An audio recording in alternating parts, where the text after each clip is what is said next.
UFC 149, Tim Boetsch versus Hector Lombard. Tim Boetsch is coming off a comeback win over Urijah Faber. I say yes, that's right, a comeback win over Urijah Faber. When you losing to Urijah Faber, you really need to reassess your career because most likely you suck. After Tim Boetsch loses to Hector Lombard, there's going to be 2 more fights before Tim Boetsch is out of the UFC. The only time I've heard of this guy is at the UFC 149 preview. Tim Boetsch, he's this fight and 2 more fights away from being out the UFC.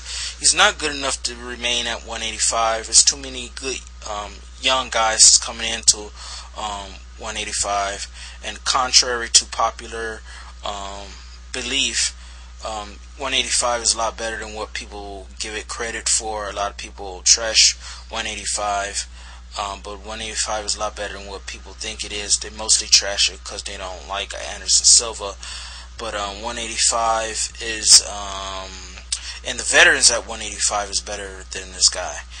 So he's gone after he loses a couple more times. He's not good enough to go up to 205. I think he dropped down from 205. He can't go back up to 205. So it's only a matter of time before this guy's name's a distant memory. He's a future Bellator fighter. Let's just say that basically it's going to be like Trading Places all over again. The movie Trading Places. Hector Lombard coming out of Bellator, and Tim Boetsch going into Bellator. He's not going to win this fight. Tim Boetsch ran in. Urijah Faber got careless, and he caught Urijah Faber, and he won the fight because he was losing the fight. Now, as for Hector Lombard is loved by haters. Now, if you don't know what I mean by that, let me explain. There's a group of just disgruntled fans floating around out there, MMA fans, called UFC haters. Okay, let me explain, give you a backstory to who these UFC haters are.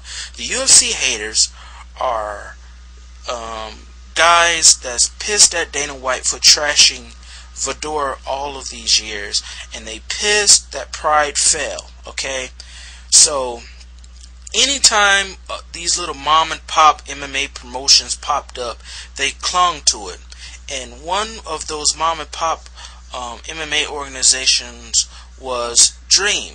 Once Dream popped up, I knew it was going to fail, by the way, because I had another YouTube channel devoted totally to MMA, and I said on that channel that it was going to fail, and of course it did.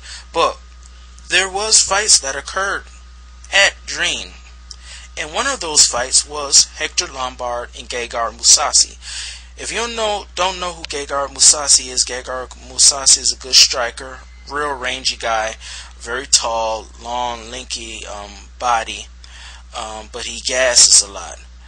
He was supposed to be the heir to the Fedor throne, but I knew that wasn't going to happen because Gegard Mousasi is very overrated, still is overrated. I called it once. I said that Gegard Mousasi was going to lose to King Mo, and he did. And King Mo is, in my opinion, is a C-level, maybe sometime even B-level type. He's a mid-level guy, really. And he lost to King Mo. But back to Hector Lombard. Hector Lombard and Gegard Mousasi fought each other, and Hector Lombard lost the fight. Now, the reason why I'm going way back to Dream, I think it was when he fought Gegard was a couple of years ago or a year ago.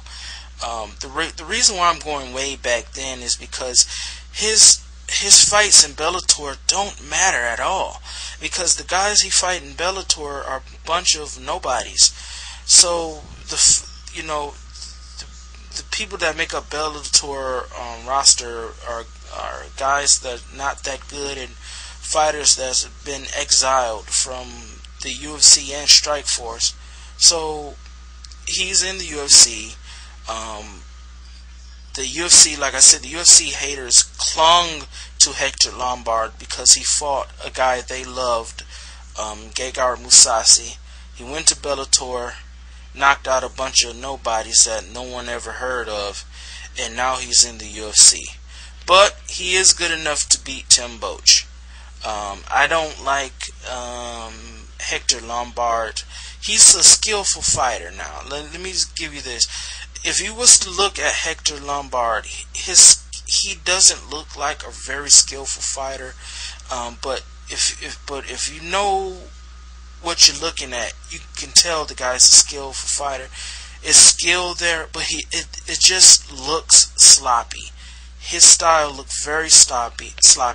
He looked like one of those guys from the old UFC days. You know, the old UFC days when he was basically pulling in truck drivers and bar bouncers off the street and throwing them in a cage and having them fight. That's how he looks. But he's a brawler. He kind of reminds me of he's stocky, sort of like a Vitor Belfort. But the only thing with Vitor Belfort is Vitor Belfort, though he has that same kind of aggression and striking ability and can put you to sleep with one punch.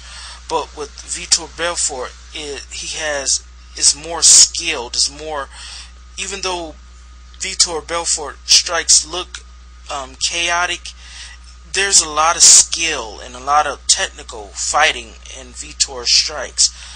This guy, he just comes right for it, and he be throwing like Mike Tyson. He's just throwing, just trying to hit you hard as he can. And I think that's going to be good enough to knock out Tim Boetsch in the first round. And so I'm going with Hector Lombard, first round KO. And after Hector Lombard knocks out Tim Boetsch, and Tim Boetsch is headed on his way out of the UFC.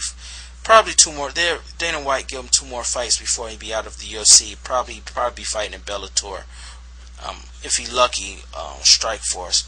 But after Hector Lombard knocked out Tim Boetsch, I really think that Hector Lombard should fight. I think Hector Lombard should fight Weidman. I think that would be a good fight.